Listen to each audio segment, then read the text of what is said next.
ਜੇ ਵੇਖਿਆ ਜਾਵੇ ਨਾ ਜਿਵੇਂ ਮੰਨ ਲਾ ਬੰਬੇ ਦਾ ਮੌਸਮ ਆ ਜਾਂ ਉਹ ਮਲੇਸ਼ੀਆ ਸਿੰਗਾਪੁਰ ਮੌਸਮ ਆ, ਉਹ ਮੌਸਮ ਮੈਨੂੰ ਬਹੁਤ ਚੰਗਾ ਲੱਗਦਾ।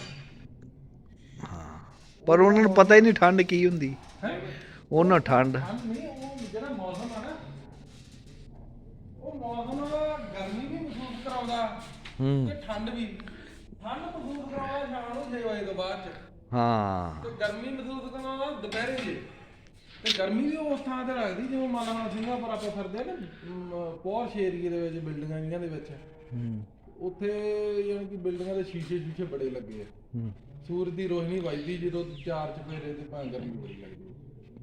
ਉੱਥੇ 30 ਤੋਂ ਉੱਪਰ ਤਾਂ ਮੀਂਹ ਆ ਜਾਂਦਾ।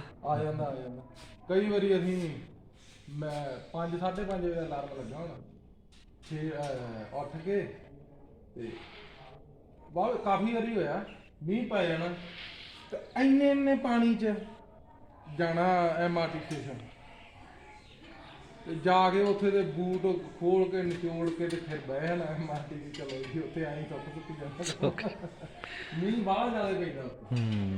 ਤੇ ਇੱਥੇ ਮੁੰਬਈ ਵੀ ਇਵੇਂ ਹੀ ਆ। ਹਾਂ, ਮੁੰਬਈ ਉਹ ਸਮੁੰਦਰ ਨੇੜੇ।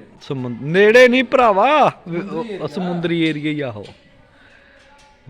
ਉੱਥੇ ਮੀਂਹ ਦਾ ਕੋਈ ਭੇਤ ਨਹੀਂ ਕਦੋਂ ਆ ਜਾਣਾ। ਆਪਣੇ ਤਲਵੰਡੀ ਚ ਆਸੇ ਪਾਸੇ ਪੈ ਜਾਂਦਾ ਮੀਂਹ। ਲਓ ਜੀ, ਕੋਟ ਕਰੋੜ ਪੈ ਗਿਆ, ਛੇਖਵੀਂ ਪੈ ਗਿਆ, ਕਿੱਥੇ ਨਹੀਂ ਪਿਆ? ਤਲਵੰਡੀ ਨਹੀਂ ਪਿਆ। ਤਲਵੰਡੀ ਨਹੀਂ ਪਿਆ।